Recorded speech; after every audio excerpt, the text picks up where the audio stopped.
Pour quiconque s'intéresse au racisme en France, je pense que l'expérience américaine, l'expérience notamment de la communauté afro-américaine et de tout ce qu'elle a produit en tant que,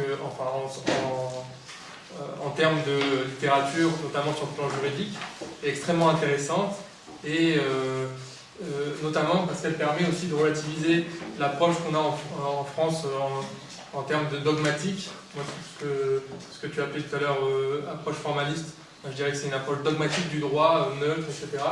Parce que les pays de common law, et notamment les États-Unis, sont beaucoup plus imprégnés de ce qu'on appelle le réalisme juridique et qu'ils ont une vision justement plus réaliste, plus sociologique aussi du droit.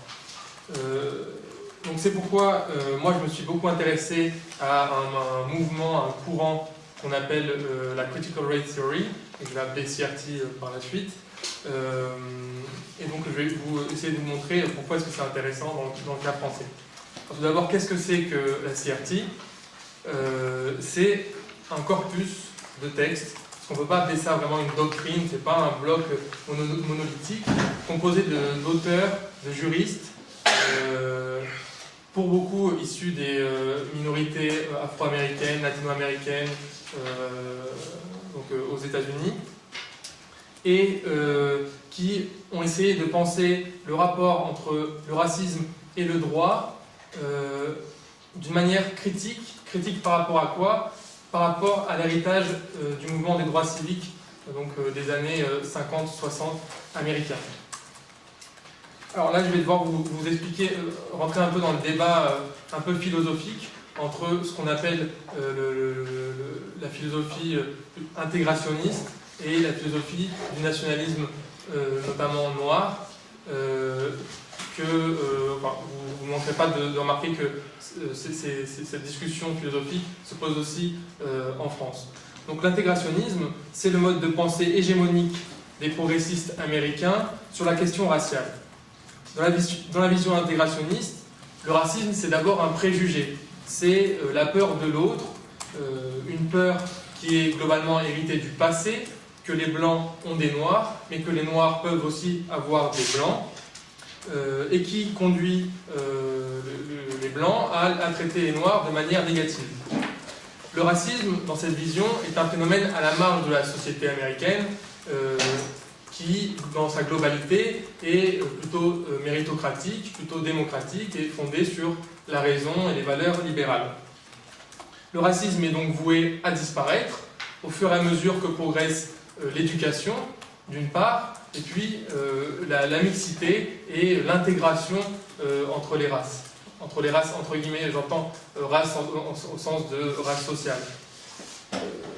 Mais l'intégrationnisme, donc, a vu son hégémonie contestée au sein de la communauté afro-américaine dans le deuxième temps du mouvement des droits civiques, à la fin des années 60, par la philosophie du nationalisme noir. Le nationalisme noir, donc c'est toute la mouvance du Black Power, du Black Panther Party, etc., considère que le racisme n'est pas un préjugé qui touche un nombre restreint d'individus au sein de la société américaine, mais c'est un phénomène systémique, social, qui structure véritablement la société. Donc le racisme se confond avec le monopole qu'exerce un groupe social, c'est-à-dire les Blancs, sur le pouvoir politique, économique et culturel à l'échelle américaine, mais également à l'échelle géopolitique, internationale, etc. Donc lutter contre le racisme, dans ce cas, c'est contester cette suprématie, c'est-à-dire concrètement encourager les Afro-Américains en tant que communauté à prendre le contrôle de la vie politique et économique de la communauté et sur le plan culturel à revaloriser leur identité africaine. Les nationalistes noirs critiquent donc l'idée que l'éducation humaniste et la mixité raciale suffiraient à se débarrasser du racisme parce que ce serait avant tout des illusions qui empêcheraient les minorités de se préoccuper des vraies questions et notamment de la question essentielle du pouvoir qui est absente en fait de la vision intégrationniste. Donc tout ça, je ferme cette parenthèse pour dire que de ces philosophies différentes, vous pouvez aisément imaginer que des raisonnements juridiques et des manières de considérer le droit différents peuvent être tirés, et la CRT peut être vue comme un prolongement du nationalisme noir dans la théorie juridique, qui se développe à la fin des années 70 sous la plume de Derrick Bell notamment, donc qui est un professeur de droit, qui est le premier professeur de droit afro-américain de Harvard, et qui a été, pour faire une petite parenthèse biographique, qui a été engagé dans le mouvement des droits civiques, qui a été le conseil juridique de la NAACP, donc qui est une des principales organisations afro-américaines, et qui peu à peu finalement va être un peu désillusionné vis-à-vis des résultats du mouvement des droits civiques, qui a permis de conquérir une égalité formelle entre les Afro-Américains et les Blancs, mais qui n'a pas permis d'élever véritablement la condition des Afro-Américains pris dans leur globalité, et on peut le constater jusqu'à aujourd'hui, qui souffrent de maux sociaux terribles.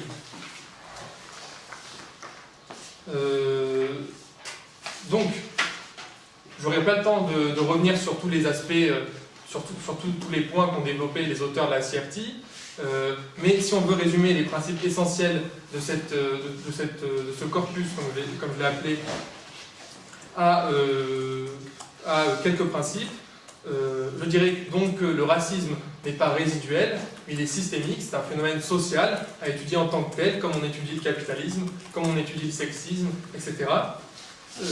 Deuxièmement, que le droit n'est pas neutre racialement, c'est-à-dire qu'il est à l'image, et là ça rejoint notre débat, il est à l'image du rapport de force aussi entre les groupes raciaux. Troisièmement, que les droits acquis pour les Noirs, parce qu'il ne s'agit pas de contester le fait qu'il y a une évolution il y a une évolution en termes de droits pour les Afro-Américains, mais ces droits ont pu l'être parce que les intérêts entre les divers groupes raciaux ont convergé, et non pas parce que c'est une marche de l'histoire linéaire, la marche du progrès, qui voudrait que les États-Unis seraient voués à aller vers toujours plus de progrès et de lumière. Quatrièmement, le racisme joue un rôle important à la fois sur le plan psychologique et matériel pour le groupe dominant. C'est-à-dire que le racisme n'est pas uniquement un préjugé, une peur irrationnelle, c'est quelque chose de vraiment structurant dans le comportement du groupe dominant. Donc après avoir présenté la CRT brièvement, je vais vous livrer quelques réflexions sur quels pourraient être ses apports en France, où a priori finalement le débat pourrait être vite clos si on considère que la France est un État-nation universaliste, qui n'a jamais vraiment eu de problème avec les races et qui a complètement évacué ce débat il y a plusieurs années auparavant. Donc ce discours-là est à mon avis pas vraiment acceptable, et quand si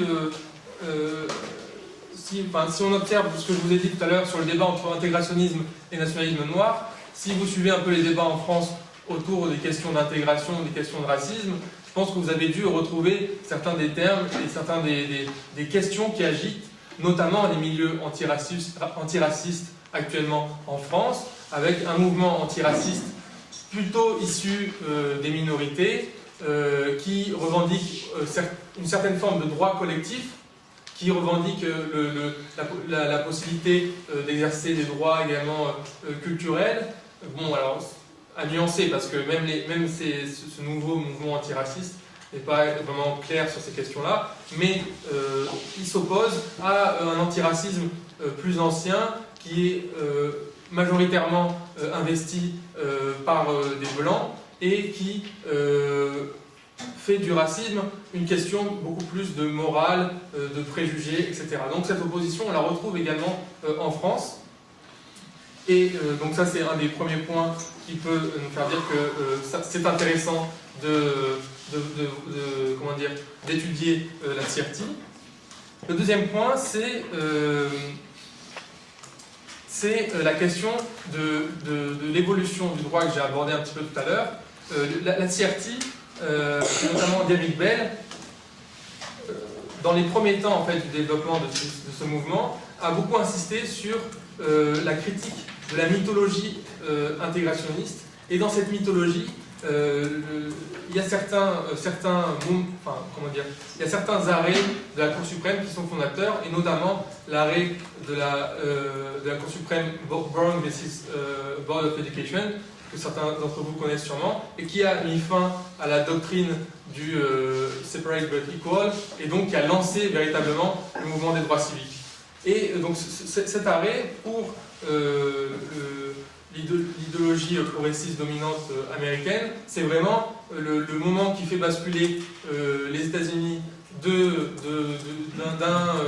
d'un État ségrégationniste, d'un État d'apartheid, à un État qui commence à aller progressivement vers l'égalité, l'intégration raciale et le progrès. Et donc Derrick Bell, il revient sur cet arrêt en disant que cette avancée, il ne conteste pas le fait que ce soit une avancée, mais cette avancée, il faut arrêter d'avoir un regard naïf sur ce qu'elle a pu signifier, il faut la replacer dans son contexte, et ce contexte, c'est aussi celui de la guerre froide, c'est celui d'un moment où les États-Unis ont eu besoin de redorer un peu leur blason vis-à-vis notamment des pays du tiers-monde, et dans lesquels ils étaient en concurrence avec l'URSS pour justement exercer leur influence. Donc, tout ça pour dire que de cet exemple-là, Derrick Bell va dire que les évolutions ne sont possibles, les évolutions juridiques pour les Afro-Américains ne sont possibles que lorsque les intérêts convergent, c'est la doctrine de l'intérêt convergent, que lorsque les intérêts convergent entre les divers groupes raciaux, et non pas parce qu'il y aurait une fatalité de l'histoire qui irait vers le progrès. Cette vision, cette lecture, à mon avis, est intéressante en France, où justement, dans l'imaginaire intégrationniste français, on a aussi une vision de la France comme je le disais tout à l'heure, universaliste, qui n'a jamais ou peu eu de problème avec la question raciale. Et on voit qu'on a un mouvement actuellement en France qui consiste à revoir et à réexaminer, à se réapproprier tout ce qui concerne la colonisation, mais qui reste, à mon avis, notamment dans les milieux juridiques, je pense qu'il reste, à mon avis, un grand impensé. On enseigne très peu ce qu'a été le droit colonial. On enseigne très peu, finalement, on pense très peu ce qu'a été le droit colonial et ce qu'il nous dit, en fait, du système juridique actuel. Et pourtant, ce serait, à mon avis, extrêmement pertinent pour, justement, démonter l'idée que le droit est neutre. Sous la colonisation, le droit a été vraiment un instrument de domination. Alors, désolé pour ce terme, mais c'est tellement évident, c'est tellement probant. Mais également, sous la colonisation, le droit colonial utilise très peu le terme de race. Il utilise très peu directement, il n'établit pas une hiérarchie vraiment raciale. Donc, ce qu'on peut tirer de cet enseignement historique, c'est aussi que le droit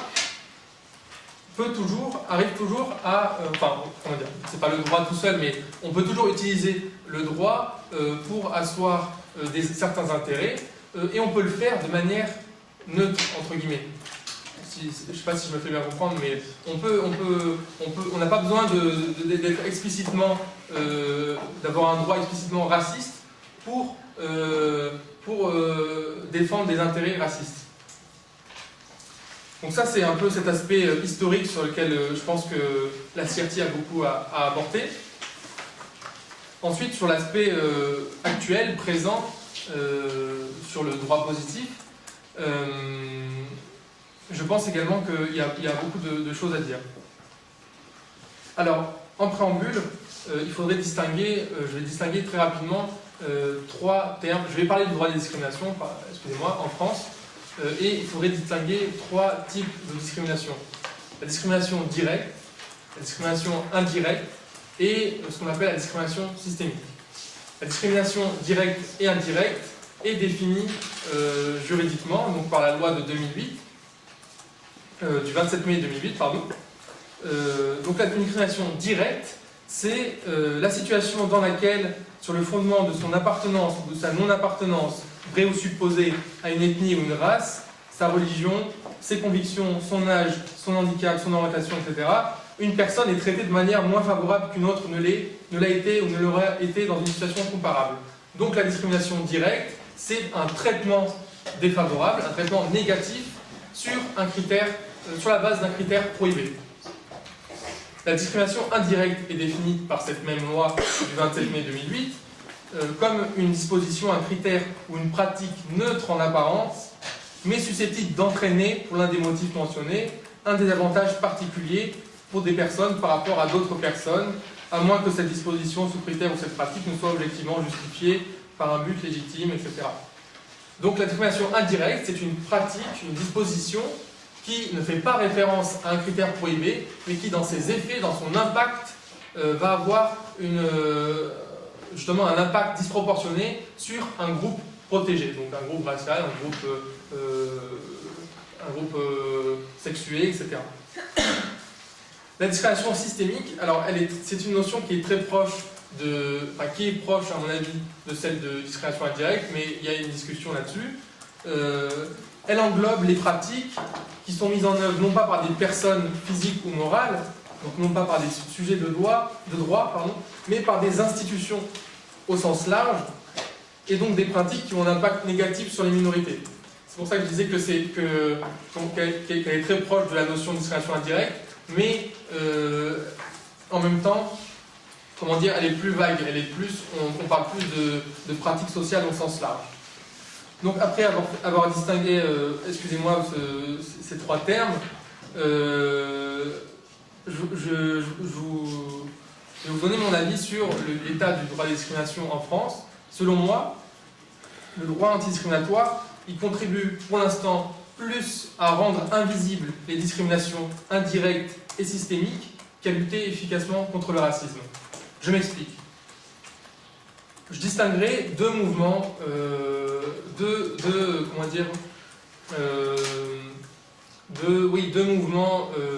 périodes, dans l'élaboration du droit des discriminations en France. La première période, c'est les années 70, et avec la date structurante de 1972, qui a vu l'apparition, le vote de la loi Pleven, et qui introduit notamment dans le droit le délit d'incitation à la haine raciale, et donc c'est le début de la pénalisation des discriminations. Donc suite à cette première loi de 1972, il y a beaucoup d'autres critères de discrimination qui vont être pénalisés, le sexe, les opinions politiques, les activités syndicales, l'orientation sexuelle, le handicap, etc. Donc on a un grand moment, à partir des années 70, de pénalisation des discriminations, notamment sous l'influence des textes internationaux et notamment du pacte international pour les droits civiques et politiques, etc. Donc cette législation répressive, elle a, selon moi, deux limites principales. Bien sûr, il ne s'agit pas de contester la nécessité de réprimer pénalement les discriminations, mais il y a deux limites principales. La première, c'est que son efficacité est extrêmement limitée. Il y a énormément d'auteurs qui pointent du doigt le fait qu'il y a très peu de condamnations pénales pour discrimination. Alors j'ai quelques chiffres. On parle de 3 condamnations en 1997, 15 en 98, 8 en 99, 15 en 2000. Donc il faudrait voir ce qu'il en est dans la période plus récente. Peut-être qu'il y a eu des sursauts, mais je ne pense pas qu'il y ait un bond de condamnation pour discrimination depuis 10 ou 15 ans. Donc finalement, l'effet pervers de cette sur-répression, c'est que... excusez-moi, je me suis perdu dans les notes. L'effet pervers, c'est que justement, on va avoir un déplacement de la lutte contre les discriminations sur le terrain pénal. Et comme vous le savez, le terrain pénal, c'est le terrain de la punition où la société exerce aussi un jugement moral sur les individus. Et donc c'est un terrain qui est principalement symbolique. Ceci d'autant plus que donc, il y a un très faible nombre de condamnations, et donc ça renforce ce caractère un peu symbolique de la législation pénale. Et ça, ce n'est pas, à mon avis, ça va mettre en lien aussi avec le rejet d'une vision plus radicale, on va dire, de la lutte contre les discriminations, qui voudrait aussi réprimer les discriminations indirectes, qui voudrait mettre en place des dispositifs d'action positive, donc j'insiste, et non pas discrimination positive. Par exemple, en 1982, donc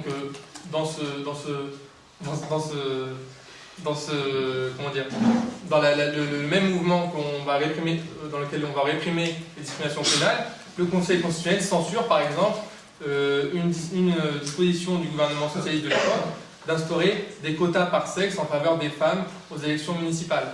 Donc à la fois on condamne les discriminations directes évidemment sur le plan pénal, mais à la fois on refuse tout ce qui pourrait aller dans le sens d'une égalité plus radicale, d'une égalité réelle, diront certains. Et donc je vais conclure là-dessus. Ouais, je conclue là-dessus, pour pas qu'on puisse dire que j'ai une vision vraiment trop, on va dire, monolithique du droit français. On observe dans les années 2000, sous la pression de l'Union européenne, l'émergence d'un second d'un nouveau droit des discriminations qui notamment introduit la notion de discrimination indirecte dans le droit français et qui est beaucoup plus favorable aux actions positives, etc. Même si il y a encore beaucoup de débats là-dessus.